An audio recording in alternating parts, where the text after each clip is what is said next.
Hello, everyone. In this episode of the A-List Admission, we're reviewing Thunderbolts. And for the second half, it's all things Star Wars. So let's punch it.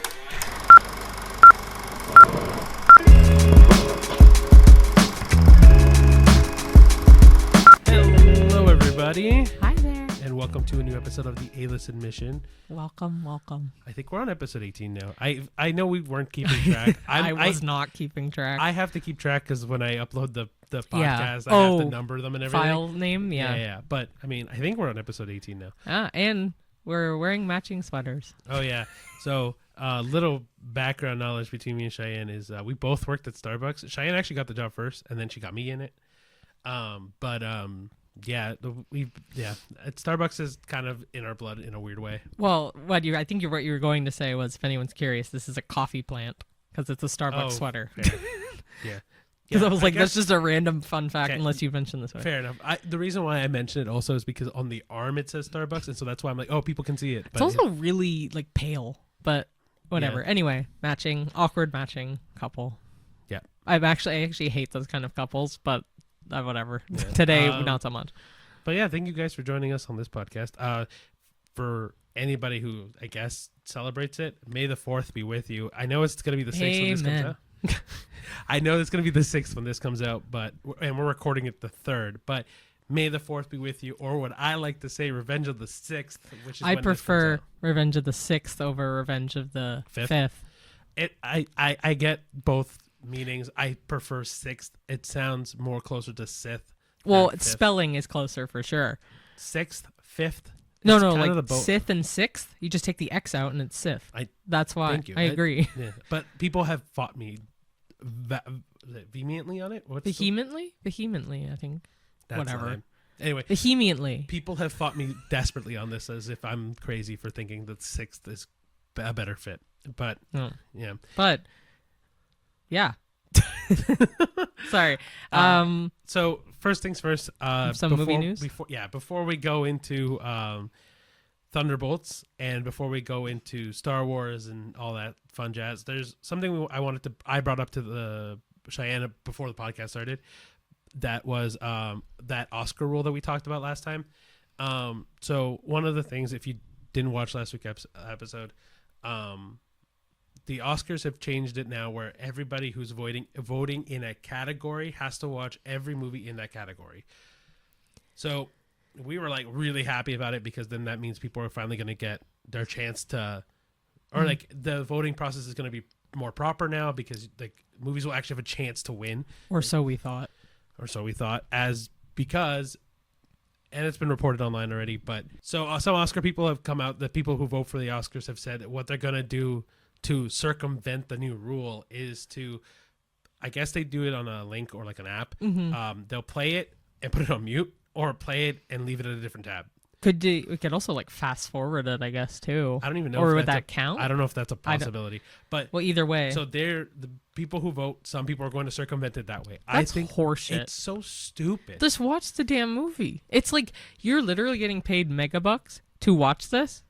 Even if they don't get paid for the Academy. I was going to say, I don't know if they get paid to vote. They're celebrities. They're getting paid regardless in their life that they can watch 10 movies. Well, for me, even if they're not getting paid to do all that or whatever, the thing that bothers me about it is they've now willingly admitted that they do not care about what movie makes it. Like, for example, right? Like last, again, talking about Oscars this past one, like A Complete Unknown, we fucking loved. It was amazing. We loved it so much. Complete Unknown, right? Yeah. And that was nominated for Best Picture. Now, I don't know if any of the people that voted for it saw it. And same with Timothée Chalamet. He should have won Best Actor. I think he should have won Best Actor. Regardless of who would have won, like I think Ralph Fiennes also should have won in that regard. What was his movie again? Conclave. Right. Okay, but that's my point. Either way, either one of them two were a viable winner. I don't think Adrian Brody was. He probably did great in The Brutalist, and I can't say. We haven't seen it, but still. But the thing that drives me crazy about this, like circumventing the rule or like going around it, is like, why is it so hard to watch a movie? Like, we do this for a living. We like, or not a living, but we literally though. Well, it's kind of like a living. Side gig. Like this. It's our side check. It's just funny because it's like we watched 3 movies a weekend. Yeah, this week was a lower movie because the only big thing that came out was just Thunderbolts. Yeah, but like, you're telling me that I get that directors have their own thing where, like, if a director is the ones voting, or if actors are the ones voting, you're telling me you can't spend two hours a day to watch a movie. Like, even if it's 10 movies, sure, right? You know well in advance which movies are nominated, which ones are shortlisted, which ones are whatever. You're telling me you cannot spend, let's say, 20 hours watching movies at any given time in, like, let's say 2 months. Well, not even that. It used to be 5 movies. And if they haven't been watching even 5, you know what I mean? They haven't, and that's the thing. That's what I mean. It's just annoyingly, and like, you can, and it makes it easy because, like, let's say, right, for Best Actor and for Best Picture and for Best Actress, a lot of those movies overlap, right? So, like, Best Actor is Timothée Chalamet. Well, Best Picture, you got, oh my gosh, what was it? I just said it. Best Picture? Yeah. What was his movie? The Bob Dylan movie. A Complete Unknown. Yeah, A Complete Unknown. Like, bam, now you can vote in 2 categories for watching one movie. Like, it's not hard. It's not going to change. Like, I think it's like this idea of muting or like separate tab type of thing. Stupid. But I thought from the first article I read, unless I'm wrong, that they had to have like a webcam and then like it would watch them, kind of like a proctor in an online exam. But then that means that someone has to be on the other end watching somebody watch. But I think what I read, it was kind of like a proctor in an exam where they have like a webcam that like watches them watch it. But I'm not saying they're going to be sitting watching the celebrity watching the movie. I think it's just they're recording that person watching it for X amount of time. Yeah, but then that means someone still has to be on the other end watching them do it, or someone has to go back and review whether they were watching. Yeah. But then even then, I'm like, okay, let's say you watch I understand fully The Brutalist is 3.5 hours, right? And you're not going to probably sit down and watch it in one sitting if you don't have the time. Well, there's an intermission too. That makes it even easier. So let's say hour and a half mark, intermission happens. Okay, I'm going to stop watching this movie for today. You can't come back? Yeah, I know. It's just annoying because, like, I really do think, like, even some of the movies we've seen this year, right? I know Better Man came out last year, so it's not going to be nominated for Oscars next year, which is fine.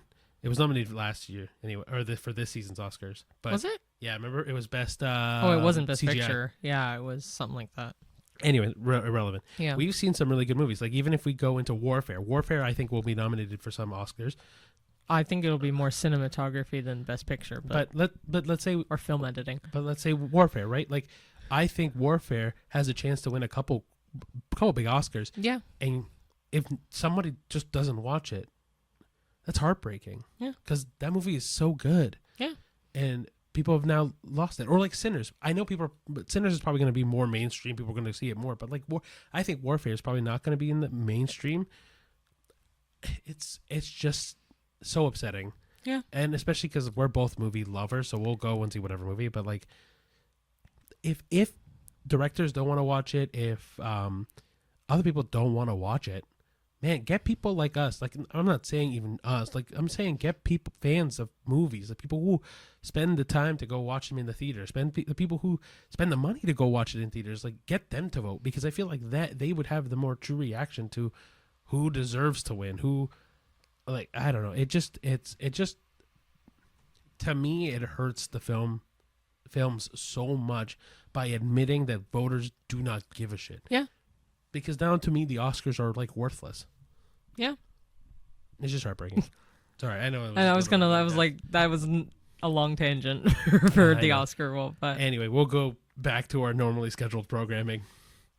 But yeah, guys. So we watched one movie this week. Again, like Cheyenne said, not because we didn't want to. It was just literally one mainstream movie that came out this week. Big movie too. Oh yeah, this was the start of like the blockbusters for the season sure. I'm so excited for the next one, next Marvel movie. But I was gonna say I'm excited for one of the next blockbusters coming out. Yeah, you're right. I'm excited for this season. Summer is usually when a chunk of the good movies come out, quote unquote. But anyway, yeah. As we said, we watched Thunderbolts asterisk. Oh yeah. For those who know now what the asterisk means, which I was gonna say, yeah, that's a fun little addition at the end of the movie. Yeah. Yeah, you That want was to get fun. into it? Sure. All right. So, Marvel Studios' Thunderbolts asterisk is a bold and emotionally resonant addition to the Marvel Cinematic Universe, concluding Phase 5 with a focus on redemption, mental health, and the complexities of heroism. Which is crazy that it's the end of Phase 5 because it feels like Phase 5 came and went like that, like nothing. I didn't even know. I don't even know when the phases are. Like, I love Marvel. Couldn't tell you anything about the phases. So. The phases in the first half of Marvel are really easy. After Endgame, it really muddled the waters. So, but anyway, go for it. In Thunderbolts, a group of disillusioned anti-heroes, including Yelena Belova, who's Florence Pugh, Bucky Barnes, who's Sebastian Stan, Red Guardian, who's David Harbour, Ghost, who is Hannah John Kamen, John Walker, who is Wyatt Russell, which is Kurt Russell's son, and Taskmaster, who is Olga Kurylenko, and they are manipulated into a deadly mission by CIA Director Valentina Allegra de Fontaine, which is Julia Louis-Dreyfus. During the mission, they encounter Bob, who is played by Lewis Pullman, and the team must confront their own traumas. The journey culminates in a confrontation that emphasizes empathy and solidarity over brute force. And this, again, no, it is no spoilers. This is just like a general synopsis of what the movie's about. A little behind the scenes for this podcast, we wrote a synopsis and then went, ooh, spoiler. Yeah, spoiler. like we cut out a lot. Spoiler. So, spoiler. yeah, we had to change it. This is a much toned down version. Everything that you've heard us talk about truly is in the trailer. We're trying this little spoiler for the really good movie. We didn't want to spoil anything. Anyway, all right. So some of the main themes or key themes of the movie: mental health and redemption. The film delves into the psychological struggles of its characters, particularly Bob's battle with his inner demons, highlighting the importance of confronting and healing from past traumas. Second one is found family dynamics.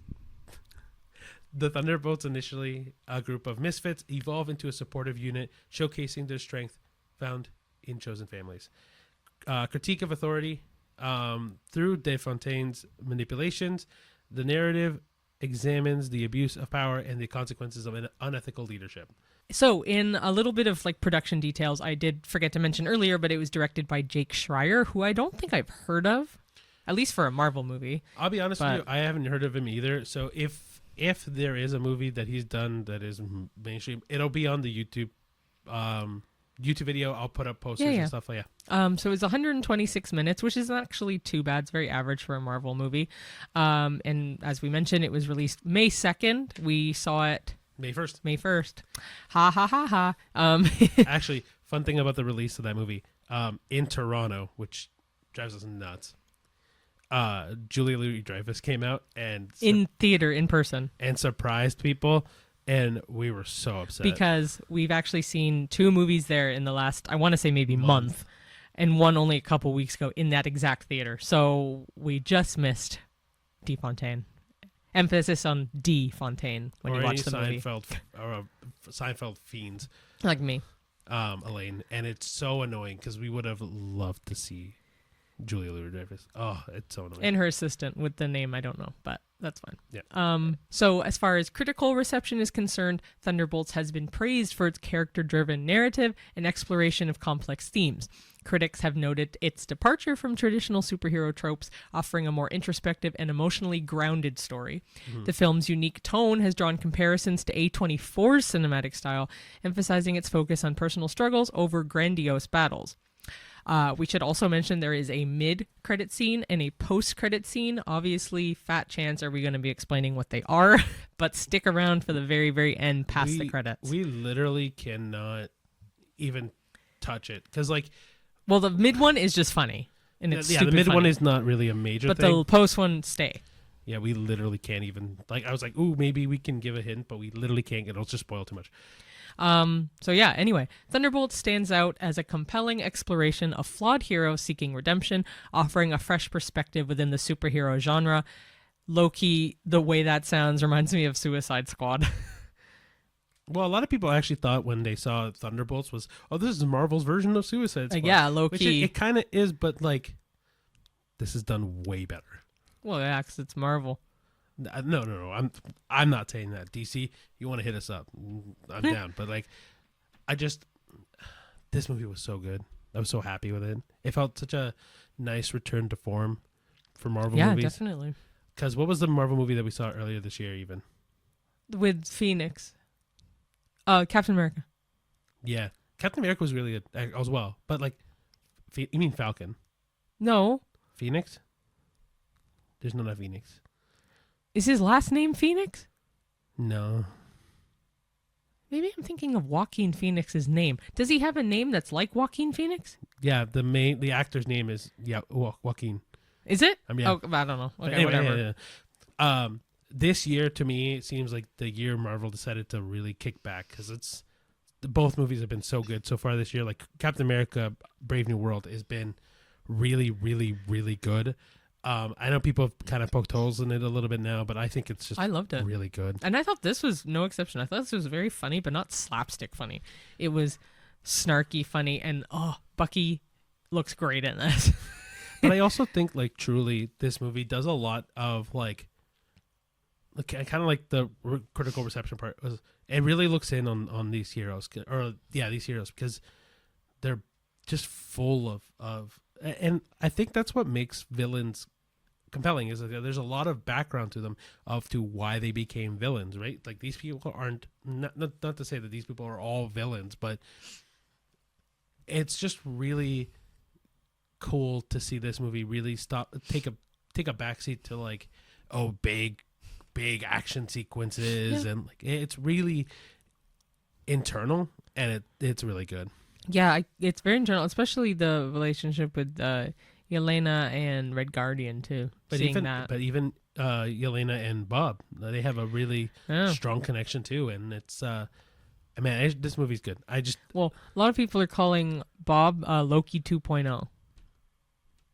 I'm not going to explain why, but I was reading this in an article. Cool. I can't explain why. I want you to, but it's fine for this podcast. If you want to know, I guess watch the movie. But yeah, I know all the Marvel fans are gonna go and see this movie anyway. But if anybody who's like truly fallen off of Marvel, kind of understandable, because like the last couple movies have not been fantastic. I truly do think if you hop back in with Captain America: Brave New World and Thunderbolts, you'll be happy. I think it's really come to form again. Yeah, it's good.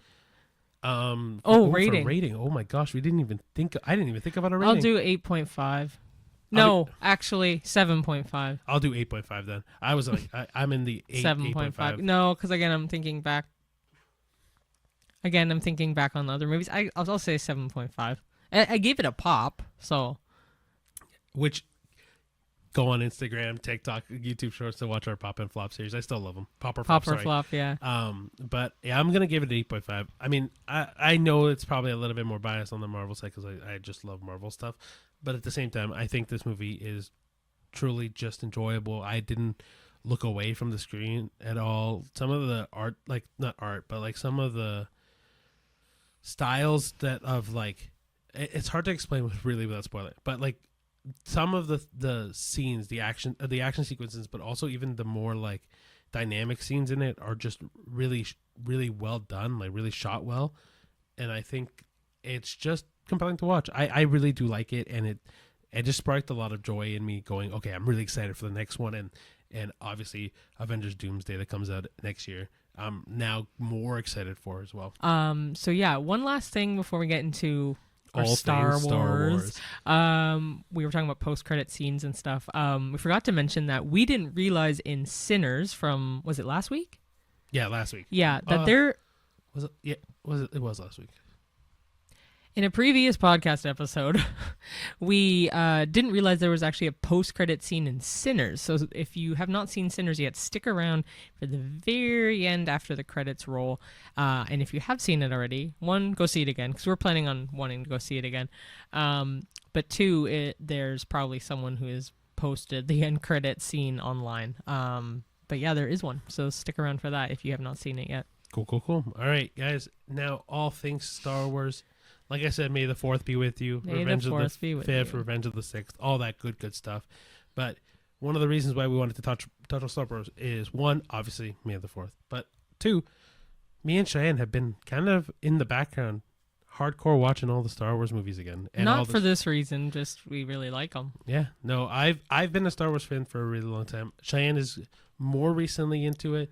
No, I've been a fan of Star Wars for years. Yeah, but, I know, but as you- far as the Clone Wars and all the side shit, I have just gotten into it. Well, Cheyenne is starting to really get into the lore of Star Wars more in terms sure. of what's. So people are gonna fight online because you'll come to realize this: the Star Wars fandom is just feral, truly feral. They anything new that gets brought up, they like to fight and attack and like be very aggressive about it. And I'm not a part of that. I just kind of enjoy Star Wars stuff as it comes, but. We are really looking at anything Star Wars post Disney stuff as well. Anyway, so but yeah, so like for example, Clone Wars I know started before Disney, but Disney Plus, you mean? Or before Disney bought out LucasArts? No, Lucasfilm. I confused.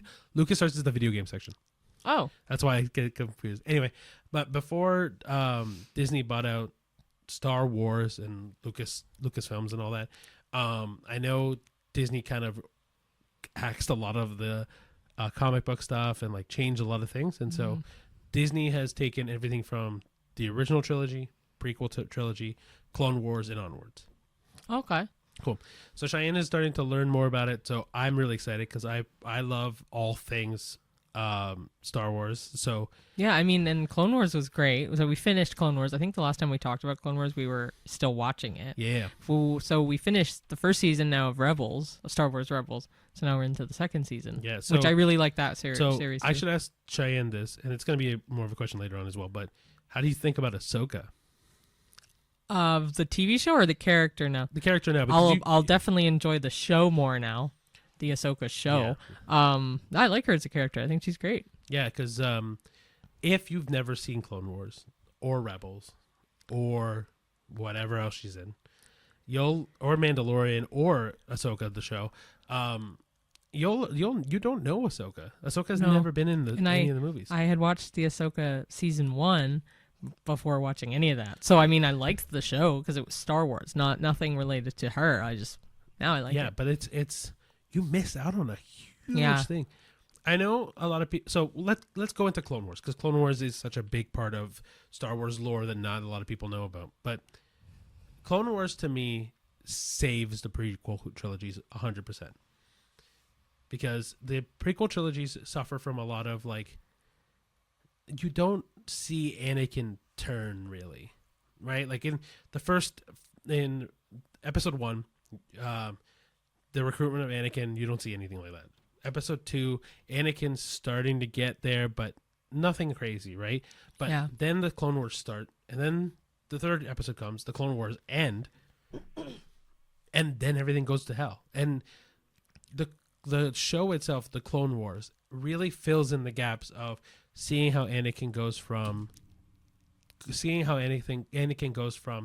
this guy who is not straight and narrow, like he's a little bit unconventional, but definitely of the Jedi side, to slowly seeing how things turn and twist into, by the end of Clone Wars, like, yeah, he's definitely this more emotional and more severe kind of guy.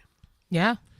Right. And so you kind of understand things like, for example, in episode 3, he gets to join the council because or Senator Palpatine or Chancellor Palpatine asks him to, but he gets kind of not whiny, but kind of annoyed the fact that he won't be assigned the title of Jedi Master, right? Where when you jump from episode 2 to 3, it seems whiny, and Anakin does seem whiny if you just watch the movies. Yeah, he seems whiny, arrogant, cocky, and like, oh man, like this. Like, obviously, he doesn't deserve the title of Master. He hasn't been doing it nearly as long. Yeah. But after you watch all of Clone Wars and you get to see all that he's dealt with and how many Jedis he's saved, how many Jedi Masters he's saved, and then they don't give him that title, you're kind of like, no, I kind of get it. So then do you think he's hero, villain, or victim? I think, that's tough. I honestly kind of think he's victim. Oh, I do too. I think he gets, I just, honestly, by the end of it, you kind of just feel bad for Anakin all the way through. Because Anakin gets dealt with oh, he's a Jedi, and like he really wants to be the best Jedi he can possibly be, Yeah. and prove everyone wrong. Because even at the beginning, they're like, oh, you're too old to be Yeah. a Padawan, and then he becomes a Padawan because Obi-Wan chooses to, or chooses like, no, I'm going to be your master, or be your mentor. He gets manipulated by Palpatine. He gets manipulated by the Council. Councils don't trust him. People don't trust him, but he proves them wrong every single time. Yet Ahsoka's the similar storyline. Council didn't trust her. Yeah, I mean, yeah, like it's so heartbreaking to see how many good Jedi we lose, because at the time of the Clone Wars, the Jedi aren't the best. Like truly, like you have this belief that, especially after watching the original trilogy, you think the Jedi are this like lost group of people that are amazingly good, like they can do no wrong. And then in the Clone War, or in the prequel trilogy, you kind of see how much flaw there is in them, and then you see it even more in Clone Wars. Yeah. I just think, truthfully, like in terms of Clone Wars, I think it's if you need more of a basis to love Star Wars and get understanding of how Star Wars works in the universe at large, truly watch Clone Wars. Yeah, I think it's great. Mm-hmm. What do you think about Anakin being hero, villain? No, I agree. Victim? I think he was very much a victim. Like, I don't really have much else to say on it, to be honest. Well, like, from your take of the Clone Wars, because now that I've seen it twice. You've seen it once, right? And then and you've seen it in order, which I've never seen before, right? Where you watched Episode 1, Episode 2, Clone Wars, Episode 3. Yeah. How does that affect your view of Anakin? I just thought it was cool to see so much more depth in his storyline, Like, with a lot of the characters in this Clone Wars. But fair enough. But does it make you think, for you, because I've seen it before and then rewatched the Star Wars movies since then, does it make it seem like Anakin was a villain before, but now a victim after watching Clone Wars? Or do you... No, I just think he was a guy, and then he became a victim of these circumstances. I never thought of him as a villain or a hero. Beforehand? No, I just thought of him as a Jedi. I think my opinion of the prequels changed after I saw Clone Wars, because... No. Not for you. Not really. For me it did. Yeah. Because I think that Anakin really is I think he deserves what he gets after Episode 3. Yeah. Before I watched Clone Wars. Oh. And then when I watched Clone Wars, I was like, oh man, this poor kid just gets... Yeah. Rope Oh control. yeah, 100%. They definitely don't flesh it out. Sorry. Enough in Episode 3, which is why I'm glad I watched Clone Wars, because then I don't necessarily like side with him, but like I get exactly where he's coming from and why he feels how he feels and why he starts to become who he is. You know. Yeah, I think. Honestly, I just truly just feel bad for him. Yeah. In Clone Wars. Now, Rebels, we won't talk about too much because Cheyenne hasn't seen it, and I don't want to spoil Rebels for her. But it took me a little bit, honestly, though. It took me a few episodes to be like, oh, I actually do like this, because it's like in the world of Star Wars kind of thing. So for me, I was like, oh, I don't know if I like this. But then some of it had some familiarities to it. So I was like, oh, actually, and I really like the characters. You grow to really like them. So I think Rebels is not as watched as people have seen. So I won't get into too many details. And Cheyenne hasn't even met some of the characters. I'm super excited for her to meet in Rebels. But the main group of characters are Ezra Bridger. You got Hera Syndulla. Thank you. Kanan. I don't remember Kanan's last Chopper. name. Chopper is the droid. Sabine Wren. Okay. And then Zeb. Oh, Zeb, yeah. But low-key, I'm happy you haven't remembered any of their names, to be you're doing a honest. good job. But no, the show's great. I think it really, again, kind of similarly to Clone Wars, it fills in gaps of time where stories can be told, right? Like yeah. Like Kanan is a Jedi who shouldn't have survived. Oh. Because Order 66, right? Oh, yeah. Especially because he is a Padawan at the time Order 66 happens. Right. And then he survives. True. Right? You could say the same for a few Jedis, though, no? Yeah, Obi-Wan is in the same boat. Yoda's in the same boat. Ahsoka's even in that same boat. Yeah, she's just not a Jedi. Yep. That's unfortunate. Yeah, I don't know how to say that. But I mean, you'll get to learn more about Ahsoka's story anyway. Like you have. I know, especially since one of the upcoming projects is that. Yeah, so sorry. We'll cut into some of the upcoming stuff then now. It doesn't matter. No, it's fine. So for those who have seen, we'll list all the stuff that is even out right now. So obviously, episodes 4, 5, 6, episodes 1, 2, 3, episodes 7, 8, 9. 79. Those are the main movie ones. Yeah. And then you got Rogue One, you got Solo, then you got Clone Wars and Rebels, like we mentioned. And then you have The Acolyte. You got The Mandalorian. Yeah. Oh, yeah. Okay, sorry. I thought you skimmed over. I didn't know you were going back to back. Okay, but that's fine. Yeah, The Acolyte. Yeah, The Mandalorian. Then you got Skeleton Crew.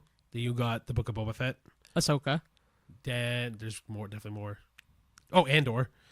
There's more. I know there's more. It's driving me nuts right now. Well, there's also the mini like Tales of the Jedi and Tales of the Empire. Oh, but those are part of that story. They're as well. great. Yeah, and there's more.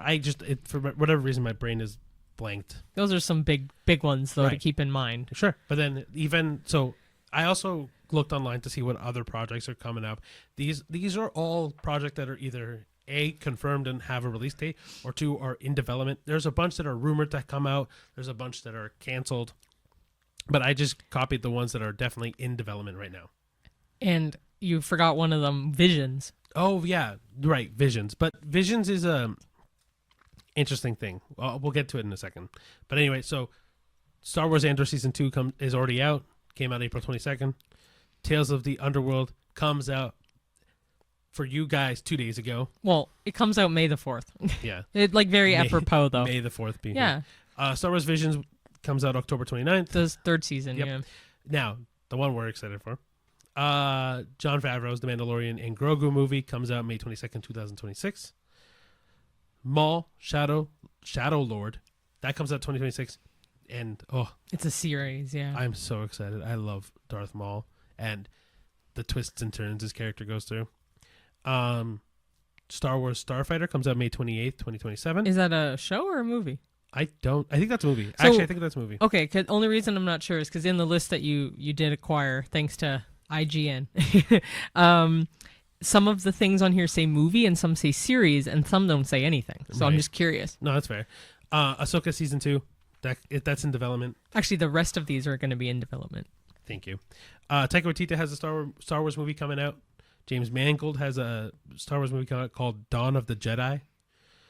Dave Filoni's Mandoverse New Republic movie. I don't even know what that is. They may not have names yet. These are just... Yeah, fair enough. Charmin Obaid Chinoy's new Jedi Order movie. Simon Kinberg's Star Wars trilogy. And Carlton and Nick Cuse. Cuses. So Star like Wars Carlton and Nick Cuse. Yeah. They have a Star Wars series coming out. But yeah, that's everything to kind of be excited for. I know Taika Waititi's Star Wars movie has kind of been in development, not development hell, but like, Like Limbo? kind of, because it kind of works on just Taika Waititi's time. He does it whenever. Oh, really? Yeah, he does it. He'll do it whenever he wants to do it. It's kind of the idea. That's kind of annoying. It is, but I don't know. I mean, he makes good stuff, so there must be a rhyme or reason behind it. I mean, it's one of my favorite TV shows he made, so... What was that? What We Do in the Shadows, or Yes. co-made with Jermaine Clement, but still. Yeah. So those are everything that's coming out. I mean, we've seen everything up to this point. Except for the new Andor. I was literally just going to say. Yeah, we need to... So, Rebels, I should also mention, is shorter than Clone Wars. So it was a lot easier to chop through, because there's not only like maybe 15 average episodes per season, there's only 4 seasons. Clone Wars had, 7? Yeah. Yeah. And some of them were 22 episodes, some were 13, so there's like a healthy mix of all those as well. But they're all really, really good, and I would definitely say you have to be a sci-fi fan to appreciate Star Wars. Not even so much to enjoy it. You really have to be enraptured in the idea of outer space and like stuff like that in order to enjoy Star Wars. All right, so let's refocus our Star Wars conversation, because we've kind of been loosey-goosey all over the place. Now, there's a question I wanted to ask you, which I'm curious to know your answer. Let's say person who's never seen Star Wars, Oh, yeah. brand new, fresh eyes, goes, I want to know more about Star Wars. Where do you start them? Okay, so either people are going to be mad if I say, like, start with episode 1, or, like, people are going to be really mad either way, I think, regardless of what I say. The fandom is, like you said, feral. You're But- allowed to do however No, I you know. wanted to. I would say just start at episode 4, because that is the first movie that ever came out. Like, it was A New Hope, and a lot of people who don't know Star Wars at all or a lick of Star Wars are like, why would I start episode 4? But everyone will tell you, if you're doing it by release, it's 4, 5, 6, 1, 2, 3. If you do it chronologically, it's 1, 2, 3, 4, 5, 6. I think episode 1 is great, and I think episode 4 is great, but they're both great for different reasons. And I think though you should still start with 4, just to be like traditional. You have no idea of Star Wars, watch episode 4 first, because the style gets better, technology gets better. Get the crappy stuff out of the way. It's funny you say it like that. I was thinking the same thing. So episode 4 is, to me, the start of Star Wars. It always has been, always will be. Also because one of the big things, like the reveal that Anakin is Darth Vader, which... that's not even a spoiler. That's such really a common, isn't. like, Luke, I am your father. Kind Like, of thing, it's right? not. So yeah. the problem is if you watch episode 1, 2, 3, and then go 4, 5, 6, it ruins that reveal. Massively ruins that reveal. Not that everyone is like super surprised about it, but it's episode 4, episode 5, build up this thing that, Luke is going to go fight Darth Vader. He's going to defeat Darth Vader. He's going to do all that. And then the reveal of Luke, I am your father. Yeah. Goes, oh my gosh, like that's crazy. Luke freaks out. He has his moment, and then he loses his hand in the process. And then it cataclysmically goes into episode 6. But if you go into going 1, 2, 3, once you get to episode 5 and that big reveal happens, it's so defeating. Like it feels like it's like, yeah, of course he's the dad. We saw it in episode 3. Right? And so it's one of those things where, like, if you go into episode 4 having seen all of the things in episode 1, 2, 3, it really does take the air out of episode 5. Yeah. Right? And then on top of that, like Cheyenne said, if you go into episode 4, or you go into episode 1, 2, 3, and then go into 4, 5, 6, I'm not saying the originals are bad in any way. It's just technology caught up so much in episode 1 that by the time you go into episode 4, after spending 3 movies to watch, and then go into that, it does feel like, oh, why am I wasting my time on these shitty movies? Not that they're shitty. Yeah, they're just they feel long. Like the first one came out in 1977. It gives the vibe of a 70s movie. I found a lot of 70s movies, they were great, but they felt unnecessarily long, and I don't know if it's because of the technology. Like even the animation or CGI in the episode 1 for being, I don't even remember when that one came out, but it's pretty good. I think it came out in the late 90s. Oh, you know what? Yeah, I want to say it was about 99. Oh, I think I was 97. thinking. So yeah, it came out in 99. I'm pretty sure. Okay, whatever. But yeah, going from a movie that it came out in 1977, or even like 1997, no, 1997. 22 years later, though. Yeah, it's such a big difference in technology. Not that, again, like I said, not that either trilogy is better story-wise. Both of them are good in their own way. It's just, I think for modern audiences, if you've never seen the original Star Wars, then you're going to go into it after seeing 1, 2, 3 and go, holy crap, this is a downgrade. Yeah. Oh, yeah, 100%. Right. So I would, but to answer your question, I would say episode 4 first. And then I would say if you want a very basic line Star Wars thing, go 4, 5, 6, 1, 2, 3, and then Clone 79. Wars? Oh. Very basic level For just movies, yeah. Do not, if you want the most basic understanding of Star Wars, yeah. But you want to watch all the movies, do that way. Don't do anything else. It's just so much more, less of a headache. Now, new fans that want to do everything. We do the same process.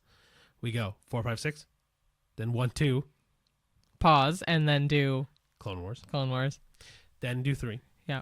Then do Rebels. And then we're going into extra movies, right? Because then there's like Mandalorian and Ahsoka. And all that fits in between, right? And so... Is there a time, like, do they fit in those timelines at all? Or is it just... Yeah, Mandalorian happens before episode 7. Oh, so but I mean, you could watch the first 6 and not, like, yeah, that's fine. I only say watch 1, 2, 3. Well, I only say watch 4, 5, 6 first, is because that's, to me, your base. You start there. You have to start there. Because if you go, I'm going to do I want to do it in full chronological order. You'll get so confused when you get to Acolyte, and you'll get it's just a lot, right? So start with your baseline. Start with 4, 5, 6. Yeah. Then go 1, 2. Then go Clone Wars, because Clone Wars fills in that gap, like we said at the beginning. Which I appreciated doing that, and then watching Revenge of the Sith, because I thought it really did fill so many little holes. So when I watched it again, I'm like, oh, this is like a new lens on seeing the episode 3. Exactly, and it'll get you ready for some characters that you've never met before. But then, obviously Rebels is after that, and then I honestly maybe after Rebels, then go watch 7, 8, 9, and then start piecing out Mandalorian, Book of Boba Fett, Ahsoka, Skeleton Crew, Acolyte, all that. Oh, Rogue One is in that mix. We forgot about Rogue One. Was that what we forgot about? No, we didn't. No. I mean, I would say honestly, like watch the first 4, 5, 6, 1, 2. Clone Wars, Episode 3, Rebels, then honestly maybe then Rogue One, then Solo, and then 7, 8, 9, and then piece around the other shows, because everything else afterwards is kind of just auxiliary from the main stuff that is cool to like pump up the franchise. Yeah. But if you go too far into other shows, it'll feel like, whoa, there's a lot happening. Yeah. Okay, so another main person I wanted to talk about was Obi-Wan, because Obi-Wan kind of goes through a lot in these movies, right? Like Obi-Wan, from where we see him in Phantom Menace, he's still learning from Qui-Gon, right? He's I know. And Qui-Gon goes through a lot of shit too. Yeah. Right? So Qui-Gon goes through, or sorry, not Qui-Gon, sorry. Obi-Wan goes from seeing his master die to now all of a sudden getting absorbed with taking care of this kid who's supposedly the chosen one. Did you know, actually, I think you did know this too, about Qui-Gon. Young Qui-Gon is voiced in Clone Wars by, I think his name is Michael Neeson, who's Liam Neeson's son. Oh, cool. I actually didn't know that. And, because Liam Neeson plays Qui-Gon in the Clone Wars too, which is so cool. Yeah. But yeah. And then, so Obi-Wan then has to deal with now reeling between losing his mentor to taking care of the chosen one. So he goes through a lot, yeah. And then obviously through Attack of the Clones and finding out that there's a whole clone army and having to basically what I'm trying to get to is being this such respected Jedi who is a Jedi master who is very logical and very smart, and he does blindly trust the Jedi Council, and then obviously going from that to surviving the fall of the Jedi. Also, I completely forgot. Then, obviously, in his show, Obi-Wan going. Oh my gosh! Yeah, I know. Fuck! No wonder you didn't. You were like, I think I'm missing a show. That's like my favorite one. Yeah. Then dealing with going into the desert and having to take care of Luke from the distance to getting roped into seeing Darth Vader, who is his Padawan, right? And then obviously, sorry, I didn't even. And then skipping through Episode 3, having to fight his Padawan, who's also his best friend. Yeah. But man, those scenes with the lightsaber fights like that, though, they're so well done. I know. And then going into what happens in the beginning of A New Hope, where he dies, right? Like Obi-Wan, sorry? No, in A New Hope. Obi-Wan, though? Yeah. He dies to Darth Vader, but not even by attacking them. He kind of just goes massive sacrifice to make sure that they survive, right? Yeah. It's just it's so hard for me. It's one of the things that Obi-Wan's my favorite character into the entire series. I think he goes. I don't know if I have a favorite. So. That's okay. Yeah. Obi-Wan's my favorite because he goes through so much. And then on top of that, I love his sense of humor and stuff like that too. But like from a story standpoint, you see the truly the trials and tribulations of Obi-Wan through the whole thing, right? It's just I truly feel so bad for his journey because I feel like Obi-Wan deserves all the recognition in the world. Yeah, it's just my thing. That's sweet though. Yeah. I mean, Ricky definitely remembers a lot more than I do when it comes to movies and stuff. So it's interesting to hear more details. Like I do remember them once you say them, but to hear them again through your lens is really interesting too. But yeah, Cheyenne also found some fun facts about some Star Wars stuff. Oh yeah, and there are no spoiler fun facts about Star Wars, which I thought was really cool. Oh, it's okay. I butchered the spoiler. I've said Obi-Wan dies. I've said. Well, no, you can consider this an extended fan flick. Where with fan flicks, if you don't know, we spoil them. So. But yeah, go for it. Yeah. Do you want to do every other one? Sure. Kind of vibe? All You right. go first. Okay, cool. So Star Wars wasn't the original name. The original 1977 film was simply titled Star Wars until it was later rebranded as Episode 4: A New Hope in 1981. Yeah, 81. Oh shoot, 4 years later, 5 years later, Four. whatever. 4 years later. But 4 years later. So maybe in those 4 years, they're like, you know what, we could make this a thing and like do the episodes. But interesting that they decided like, oh, let's start with 4. Yeah. Right. But yeah. And then Yoda was almost played by a monkey. Which is crazy. So before Frank Oz puppeteered Yoda, the production considered using a trained monkey in a mask, but thankfully they didn't. No, that would have ruined Yoda. I know. And also, if you don't know who Frank Oz is, he's this Miss Piggy in the Muppets. He is Kermit. Fozzie Bear in the Muppets. He's not Kermit. That's Jim Henson. Oh yeah, sorry, my gosh. Frank Oz does all the side besties in the Muppets, essentially. I forgot about Jim very, Henson. very, I'm so sorry. very well-known puppeteer and voice actor in for Yoda. Cool. R2-D2 speaks in actual dialogue, sort of. In early scripts, R2-D2 had English-speaking lines. He just bleeped in the final films. C-3PO was originally reacting to real dialogue. Yeah, which so makes he sense. just beeped and everything, which It is kind of makes interesting. sense, though, right? Because if you once you get into the Star Wars universe as a whole, everyone seems to just understand R2-D2 when he just beeps and boops. Yep. And I every time I'm like, I want to understand what he But says. I like that they did beeps, not human dialogue. That would have been awful, I think. 100%. Yeah. I feel like beeps and boops are All perfect. these, like, most of these fun facts that talk about changing or editing things that would have happened are so much better now. Like, I'm I glad agree. that they did it, you know? Like, one of the things I love about R2-D2 is also his wailing. Wow. Oh, yeah. So funny. Hey, number 4 is the lightsaber sound comes from old tech. The iconic hum was actually created by blending the sound of an old film projector and feedback from a microphone near a TV set. Actually, The old film projector thing throws me off. I'm like, what sound did an old film projector make?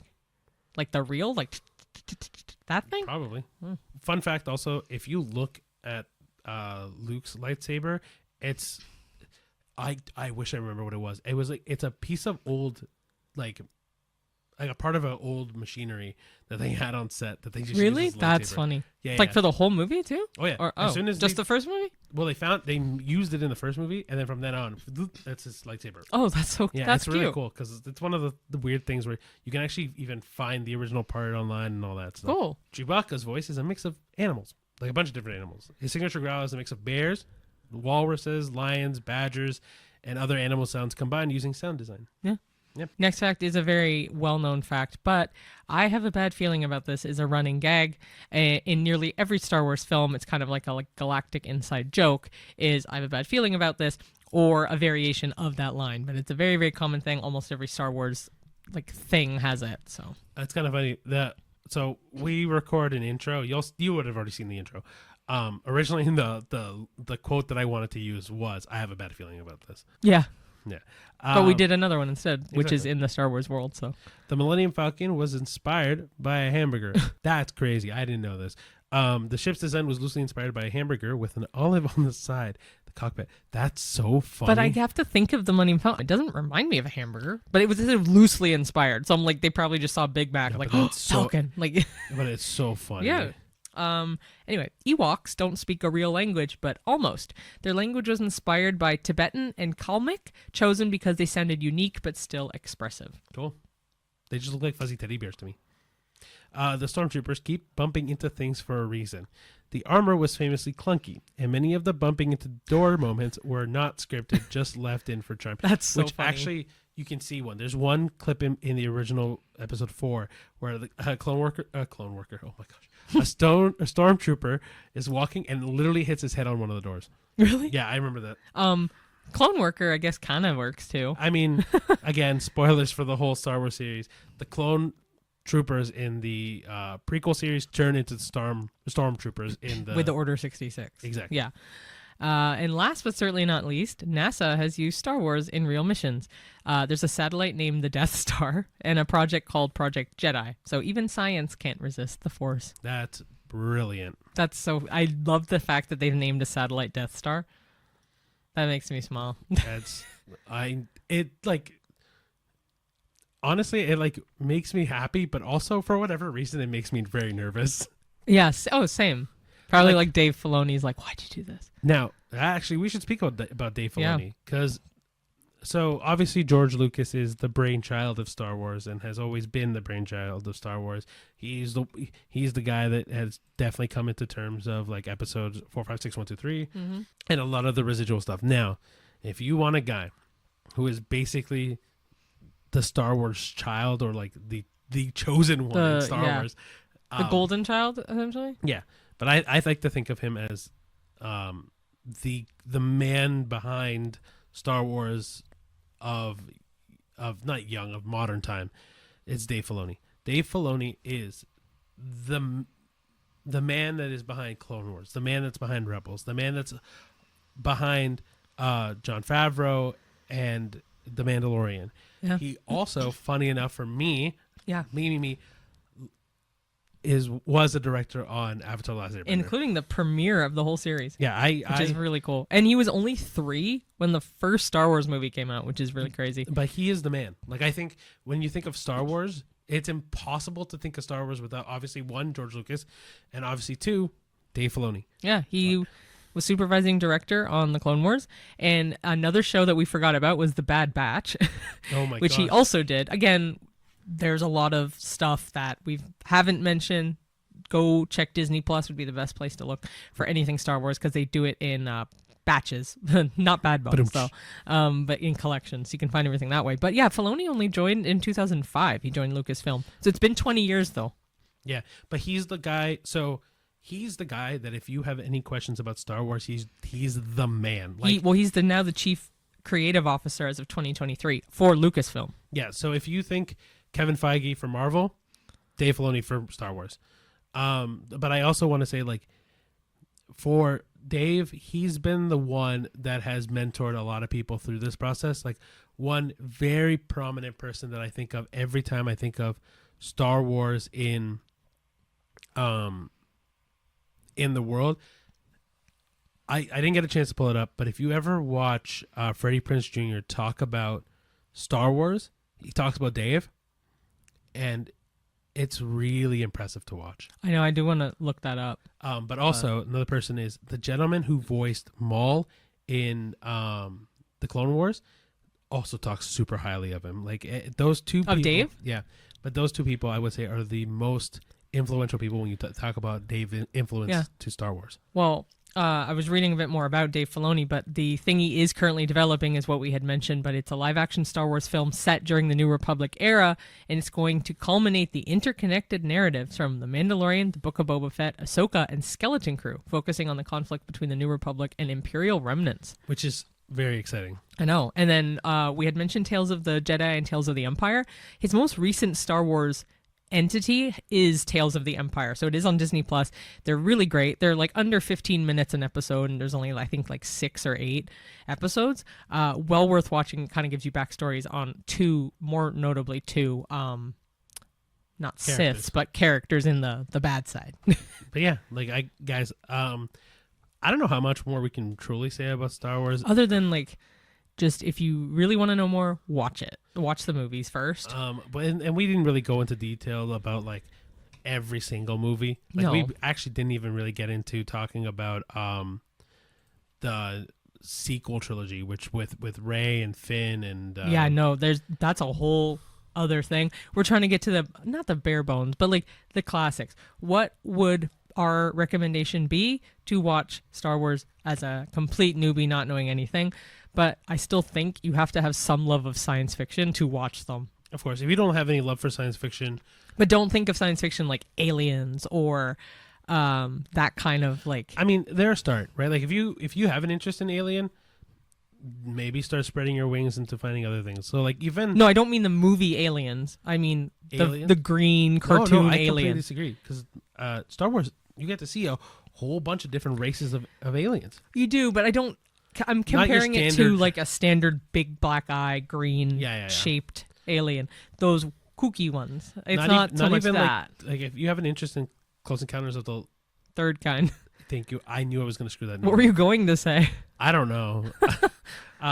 Even that is kind of like a very basic level of like science fiction before you get into Star Wars. Or Men in Black is a basic. But Men in Black is kind of Men in like Black's the same. great. Men in Black is kind of the same wavelength, just a lot more on the comedy side. Yeah, which is also might be a good like kind of starter right before Star Wars because it's a more humorous take on outer space. But then Star Wars is way more fleshed out. Or if you want like a really deep dive, and I know a lot of people more have seen this because it's more out recently, Dune is kind of a good choice to this. That's really in depth, though. That's what I said. It's a big yeah, deep that dive. But a lot of newer fans love Dune, right? Because Dune is the new blood of it. But I will say Star Wars took a lot from Dune. So the book Dune. So if you like Dune, the movies, and you're like, ooh, I want to kind of taste something that's like this, in depth like this, Star Wars is your next one. Sure. Yeah, I agree. Cool. I guess we're gonna cut it there. There's a lot more we could get into, but again, like I said, just watch the movies. I would say definitely try episode 4, New Hope first. I would also say like this probably wasn't the best like recap for Star Wars stuff. It's just kind of us like gushing and like throwing Star Wars shit at the wall. But that's kind of our episodes or our podcast. We literally just banter and like add in our stuff. It's a very ADHD moment. So it kind of is our podcast. I think the most focused and centered one was the Sinners episode where you just I went off on my like essay. Yeah. That was the most focus you'll probably see me in this show because the ADHD is thriving today. But yeah, like I mean, we love Star Wars, so us kind of just gushing about Star Wars was kind of the whole point anyway. But yeah, so actually, can I add one more thing? You had mentioned your favorite character is Obi-Wan, and I said I don't really think I have one. It bothers me that I don't really have one still. But like I want to pick one. You got time. We still have so much show to watch. We're gonna rewatch The Mandalorian. If I had to pick one now based on all the stuff, possibly Hera. Hera Syndulla? Yeah, from Rebels. I am actually really happy you said that. Hera's amazing. Hera's awesome. So I really like her if I was doing the entire cluster of all things Star Wars. But if I just pick the first 6 movies, part of me is like Han because he's so a cocky bastard. Han Solo's amazing. So yeah, I probably would say Han Solo, but I do really like Obi-Wan and Qui-Gon. Their relationship is really sweet. Yeah, I really like Ewan McGregor's take on Obi-Wan Kenobi, even though I'm not a huge fan of him as a person. You don't like him because he cheated on his wife or girlfriend? I don't know if he was married to... I believe wife. Regardless. That's a separate issue. Cheyenne as an actor, I think he's really good. So I'm the opposite. I love Ewan McGregor. I don't obviously condone the whole cheating thing at all, but I love him a lot. I also love Pedro Pascal as... Mandalorian? Mando, but... Yeah, well, Mando. No, but he has a name and I can't think of it. Din Djarin. Thank you. I just remembered Yeah, I just like to say Mando, but we love Pedro Pascal. Pedro Pascal in anything is amazing. Yeah, I could potentially say him, but for me the 6 movies specifically. Yeah, Obi-Wan for everything. Yeah, and then expanded Mando / Hera. Then I'll say. Yeah, I also really like